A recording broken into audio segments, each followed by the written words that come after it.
Welcome to the official podcast of Vienna Shadows, a secret society uncovering Vienna's hidden mysteries. Lean back and enjoy the show.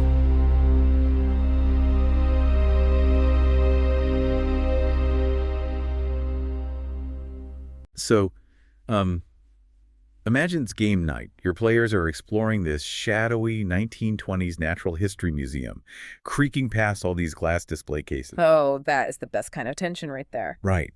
And you describe how one of the artifacts, like a tiny 36,000-year-old green figurine, is casting a shadow on the gallery wall. But then you tell your players that the shadow actually detaches from its tiny frame. Oh, man. Yeah, it stretches up to the ceiling, transforming into this towering, multi-jointed horror. And the most unsettling part, it starts dancing. It moves in perfect, syncopated rhythm to the muffled sound of a jazz band playing in a speakeasy down the street. I mean, that juxtaposition, like a Paleolithic shadow monster moving to modern 1920s jazz, is the exact surreal collision of eras that makes this material so brilliant. It really encapsulates the core tension of the world. Exactly. And helping you master that tension is our mission today. We're speaking directly to you, the Dungeon Master, gearing up to run a session of the Vienna Shadows TTRPG. Specifically, we're tearing into the Prehistoric Echoes source material today. Yes, and if you've been, staring at a massive wall of lore PDFs feeling totally overwhelmed, we're here to cut through that. We're going to give you the mechanics, the mindset, and a full 3-act breakdown of the sample adventure so you can terrify your table this weekend. And to run this effectively, I mean, you really have to ground your players in the setting's central irony.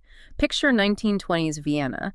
Yeah. You have the grand, sweeping boulevard of the Ringstraße. Oh, yeah, filled with all that neoclassical architecture. Right. And these buildings were designed with a strict historicist order, meaning they were built to project this fake, manufactured sense of permanent European stability and logic. Total control. Exactly. Yeah. You also have the grandiose modern brick tenements of the Red Vienna administration. So on the surface, it's like the absolute pinnacle of structured human progress. But directly underneath that asphalt, the entire city is sitting on top of ancient, windborne loess spur layers. The lowest layers, yeah. Which, to put that in non-geology terms, loess is essentially ice age dust. It's ancient wind-blown silt that's settled over millennia, trapping these 40,000-year-old deep-time graves. We're talking Neanderthals, the first modern humans, the bones of extinct megafauna. All just buried directly under the jazz clubs and the cafes. And those deep-time graves are not just, geological curiosities for flavor text. In Vienna Shadows, they act as literal scars in reality. That's such a great way to put it. Scars in reality. Yeah, they are localized zones where the primary non-human laws of an uncaring Earth actively bleed upward into the modern world. The terror you want to inflict on your players comes from them realizing that the magnificent progress of the 1920s is just a thin, fragile crust over an ancient void. But if the setting is all about how tiny and fragile human history is compared to geological time, how does a DM actually make the players feel that frailty at the table? Because you can't just, read them a monologue.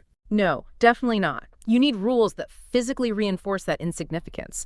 A crunchy, highly tactical combat system where players feel like superheroes would completely ruin the atmosphere here. Right. The dread relies on mechanical vulnerability. So let's break down the D6 roll-under engine so you can see how this works in practice. It is so elegantly simple. It really is. In Vienna Shadows, your players' characters only have 4 attributes: strength, intellect, charisma, and perception. And the base value for every single one of those is just a 3. Which is brutally low. So low. To succeed at any action, a player rolls a single d6 and they have to roll lower than their attribute score. So 1 or a 2. Rolling equal to or higher is a failure. There are no massive modifiers to hide behind. No complex skill trees to save them. Okay, let's unpack this. Because to me, this d6 system acts like a shrinking room.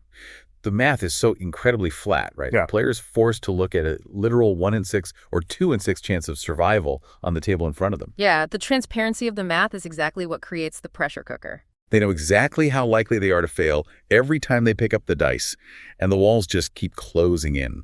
And the mechanics elevate that psychological horror perfectly, especially when you look at the game's critical failure state. What's fascinating here is the rule for the passionate flare. Oh, I love the passionate flair. It's so good. If a player rolls a 6 on that single die, it's an automatic failure, but it isn't defined as a clumsy mistake or a slipped grip like in other games. Right. The source book defines a roll of 6 as the primitive, prehistoric subconscious. They're in violently thrashing against the modern 1920s ego. So the game is essentially weaponizing Sigmund Freud's theories against the player. Exactly. Their civilized, rational mind literally cracks under the pressure of the environment, and the primal id takes the wheel for a second. That is the perfect way to frame it. The human brain evolved during those Paleolithic eras. It remembers the deep time of those 40,000-year-old loess layers. So when that passionate flare happens, the player immediately loses 1 sanity point. Yep. And as the DM, you get to narrate to the player that the horror isn't just a monster chasing them in the dark. The horror is hardwired into their own ancient biology. And that biological connection bleeds into the status conditions too. You aren't just dealing with generic RPG effects like poisoned or stunned. Oh no, they go much deeper. There is a condition called prehistoric melancholy. When your players enter the deep lotus caves beneath the city, the sheer, crushing scale of geological time can literally overwhelm their minds. The realization of how tiny their 1920s existence actually is just saps their physical will to survive.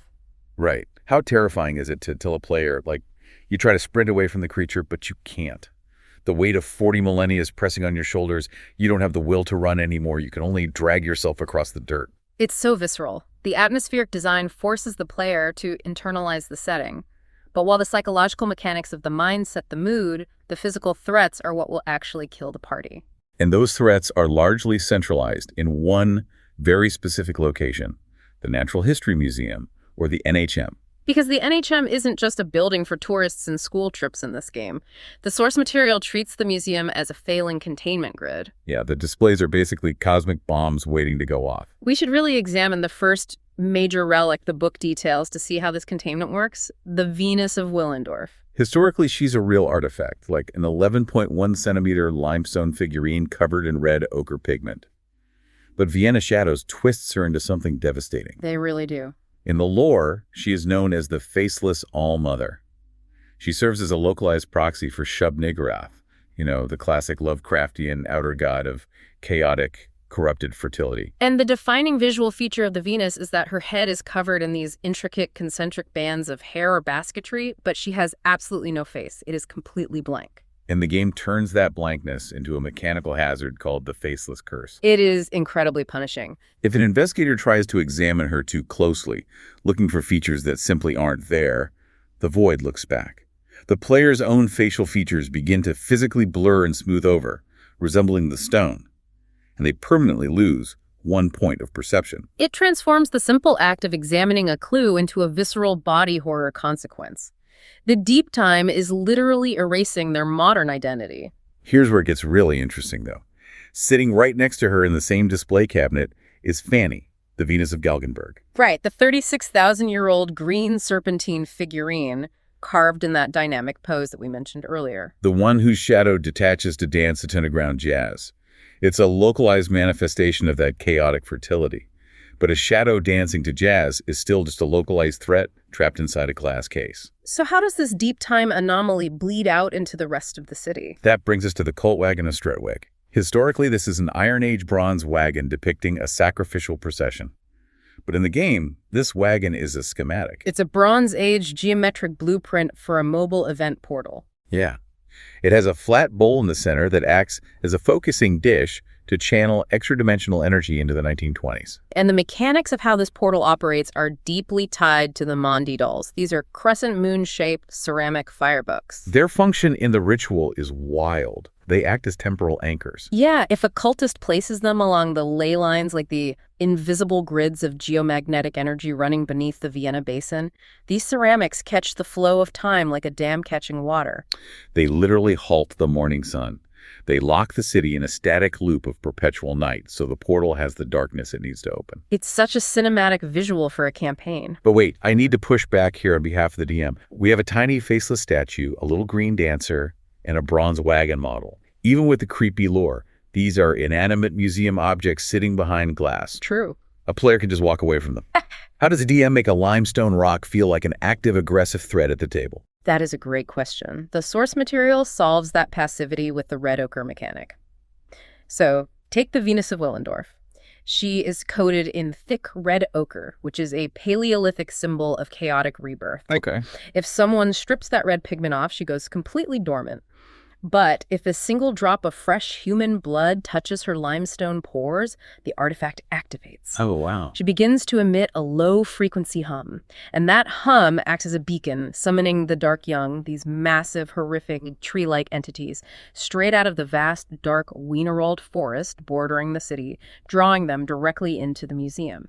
So that fundamentally changes the pacing of the game. It turns the artifacts from passive background lore into a ticking clock. Exactly. The moment a cultist smashes the display glass and cuts their hand, bleeding onto the statue, the inanimate object becomes the epicenter of a deadly, immediate encounter. And artifacts of that magnitude require agents to wield them. Someone has to be actively trying to wake up the biggest threat hidden inside the museum, which brings us to the main antagonist of the setting. The Glacier King.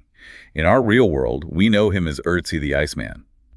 But in the Vienna Shadows timeline, he wasn't found by hikers in the 1990s. No, he was secretly excavated by occultists in the early 1920s. And the Natural History Museum is keeping him locked inside a highly classified, specialized cryogenic vault in the basement. He is just a walking arsenal of cosmic threats. The danger of the Glacier King is split into 3 distinct components, starting with his 61 tattoos. Right. Historically, Ötzi's covered in fine-line tattoos made from rubbed charcoal, but the game categorizes these as necrotic tattoos. They aren't tribal decoration, they are ancient, complex, mathematical wards. His prehistoric killers carved this geometry into his flesh to route his soul back into his desiccated body, binding him. Yeah, and if even one of those lines is sliced or broken, the geometric cage fails, and he wakes up as a hyper-predatory wight. Then you have his weapon, the incredibly rare Copper Age axe. The game states that in the atmosphere of the 1920s, this pure copper is highly unstable. It is terrifying in combat. When the Glacier King swings it, the metal ionizes the air, plunging the immediate room temperature down to absolute 0. It inflicts the necrotic frost condition. Your player's limbs will turn black and stiff. Which has mechanical teeth. Any strength check they make gets a +1 difficulty modifier, which is devastating in a system where you already only succeed on a 1 or 2. And they lose 1 health every hour until they can somehow thaw out. The final component is the fatal arrowhead embedded in his left shoulder. It's a meteorite arrow, forged from a star-fallen stone.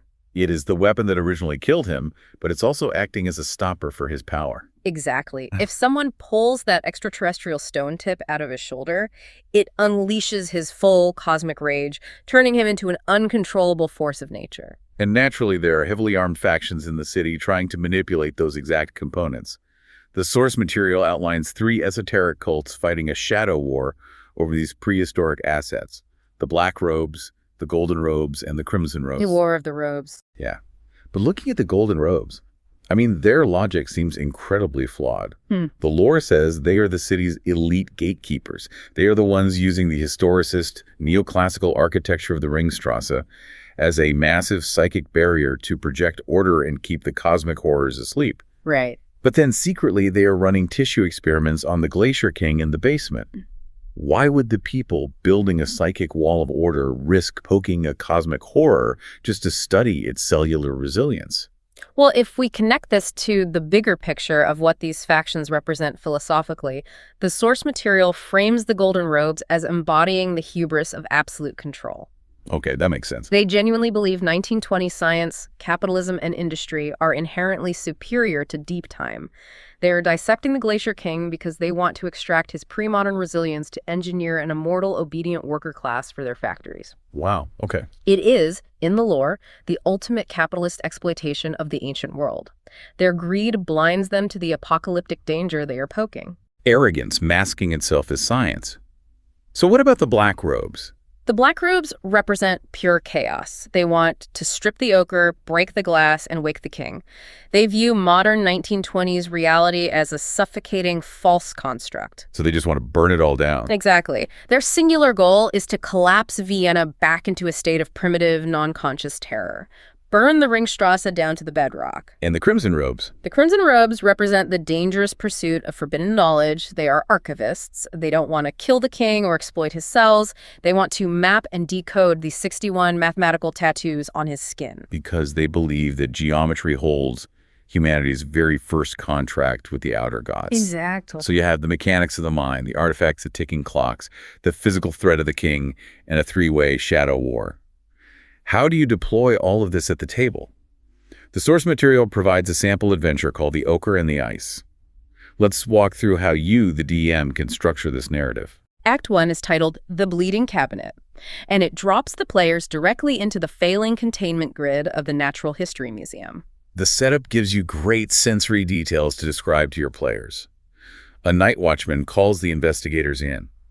They arrive at the Venus cabinet, but the room is bathed in a pulsing, artificial red light, like a heartbeat. Such a good visual. And the Venus of Willendorf is bleeding wet, red ochre right through her limestone pores. All the surrounding display cases are shattered. Because black robes are already in the room, attempting to steal the figurine to trigger the awakening, but they are guarded by a shit perched and ugly perched. The game describes this creature as a makeshift horror constructed entirely out of stolen mammoth bones and rotting hide. And as the DM, you have two key mechanical checks to deploy here to establish the stakes. First, you call for a perception check. But it's not to spot something. It's a check for the players to avert their eyes and avoid looking directly into the bleeding Venus's faceless gaze, or they suffer that permanent perception loss. Oh, that's clever. Right. Second, an intellect check. The players need to notice that the red ochre blood isn't just pooling randomly. It's actively flowing across the floor tiles with purpose, leading them toward the basement. Tracking that blood trail and the fleeing cultists leads the party to Act 2, the Pit of Bad Fichau.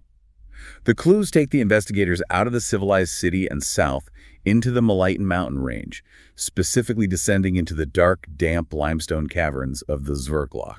And when your players arrive, you really want to lean heavily on the audio design of the environment. Yeah, describe how the wind whipping through the caves doesn't sound like rushing air. It sounds like the screams of the first humans. So creepy. Inside the cavern, the Crimson Robes are executing the ritual. They have the Bronze Age cult wagon assembled over an altar. The smoke from their incense is actively warping the visual flow of time in the cave. And the physical environment becomes the enemy here. You need to call for a strength check for the players to literally resist the gravitational pull of the cult wagon's event portal, which is trying to drag them into the void. Simultaneously, they need an intellect check to deduce how the geometry works, so they can smash the crescent ceramic mondadols that are powering the temporal time lock. Disrupting that Bronze Age geometry in the mountains triggers a massive destabilization back in the city, which rockets the players into the climax. So what does this all mean for Act 3? The Glacier's Revenge. The players race back to the museum basement, where the Golden Robes had been arrogantly experimenting on the Glacier King. The containment wards have catastrophically failed. When your players breach the basement doors, you get to describe a scene of absolute freezing devastation. The subterranean lab is frozen solid in a blinding gray frost. The elite Golden Robe guards are sitting at their desks, frozen completely dead, with expressions of mind-breaking terror preserved perfectly on their faces. And the Glacier King is out of his cryogenic cell. His copper axe is glowing, his 61 necrotic tattoos are burning with a sickly charcoal light, and the meteorite arrow in his shoulder is vibrating, physically tearing a visual rift in reality. This climax requires you to be highly adaptable because the source material outlines 3 distinct branching resolutions based entirely on the player's actions in the chaos. Resolution 1 is Rebind the King. This is the desperate, physical path. A player has to pass a brutal strength check to physically pin this freezing, ionizing mummy to the floor, while another player must pass an intellect check to use a Paleolithic flint tool to recarve the broken math of the tattoos back into his freezing flesh, forcing his soul back into dormancy. Resolution 2 is Unleash the Void. This aligns with the Black Robe's goal. If a player or a surviving cultist manages to yank that vibrating meteorite arrowhead out of his shoulder, the Glacier King becomes an uncontained avatar of absolute frost. He permanently freezes the museum, the Ringstraße, and eventually the city into a prehistoric winter. Reality entirely breaks down. And Resolution 3 is Extract the Knowledge. This is the Crimson Robe's objective. If the players simply let the king strike the ground with his copper axe, the sheer ionizing force blows the portal fully open. The players get to gaze into the rift and map the first mathematical language of the cosmos. But true to the genre, the sheer scale of that uncaring cosmic knowledge permanently destroys the entire party's sanity. It's a beautifully bleak, zero-sum set of options that perfectly encapsulates why this specific brand of horror works so well at the table. It really does. You now have a complete toolkit to run this. You have the shrinking room pressure of the D6 mechanics to keep them terrified of failure. You understand how the deep-time artifacts turn the museum into an active minefield, and you know how to leverage the three competing factions. Oh, and to keep the tension high between story beats, don't forget to roll on the random complication tables provided in the book. Yes, those are great. You can trigger a loess shift where the solid ground of the 1920s randomly liquefies into ancient, suffocating mud, or the glacier chime, where the distant hum of the copper axe randomly drops the room temperature and saps their health. Before you build your campaign notes, there is one final philosophical concept from the source material worth considering. Right, it comes from a radical subfaction called the Crimson Cracked Branch. They theorized that early humans didn't worship benevolent, kind spirits in the dark. They worshipped the absolute, uncaring void out of sheer terror. Which is horrifying. Think about those 61 mathematical tattoos acting as a cage on the Glacier King. If they truly are the language of humanity's first desperate contract with the outer gods, what does it mean that the elite golden robes of the 1920s honestly believed they could control that power with modern factory science? Yeah. It forces a terrifying question onto your players. Is the magnificent modern progress of the 1920s just an arrogant illusion? A thin layer of asphalt covering a void that has simply been waiting 40,000 years to reclaim them? Now that is a thought that will linger with your players long after the dice are packed away. You aren't just running a game about fighting monsters. You are running a game about the inevitable crushing return of deep time. We hope this deep dive has armed you with the mechanics, the narrative structure, and the psychological hooks you need to run an unforgettable session of Vienna Shadows. To you, the Dungeon Master about to wade into the Loess caves, we wish you terrible, horrifying, but incredibly fun luck at your table this weekend. Good night.